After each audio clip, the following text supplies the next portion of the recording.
আজকে আমি নাহিয়ান ভাই আর মেঘাপুর কাবাবে হাঁটডি। তোমরা দুই ভাই বিছানায় ঘুমাও, আমি তো সারা রাত পড়বো, আমি এখানে শুয়ে পড়বো। কিরে ফারদিন, তোর লাইটে প্রবলেম হবে না তো ফারদিন? ঘুম আসবে? আমার কোনো সমস্যা নেই। আর মেঘাপুর নয় আজকে ম্যাজিক কার্পেটেই থাক। ম্যাজিক কার্পেট মানে কি বলতেছিস এইসব? মেঘাপু, নাহিয়ান ভাইয়া বলতেছিল তুমি নাকি ওর আবু। আবু? আবু কি? এই ফারদিন, কি কি বলতেছিস এইসব তুই? আরে তুমি আলাদিন দেখো নাই? আলাদিনের সবসময় সাথী হইলো আবু। আমি তাও বুঝলাম না, আবু কে? আরে আবু হইলো ফারদিন, ফারদিন, মেঘা ওর কথা একদম বিশ্বাস করবে না, বানাই বানাই বলতেছে। আরে আবু হইলো ওই বান্দরটা যেটা আলাদিনের ঘাড়ে সবসময় চেপে বসে থাকে। আরে মেঘা ট্রাস্ট মি, আমি কখনো এটা বলি নাই। ও ইচ্ছা করে গুটিবাজি করতেছে।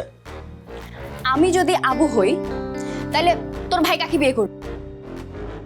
আর আলাদিনের যে প্রিন্সেস জেসমিন সেটা কে? কে আবার?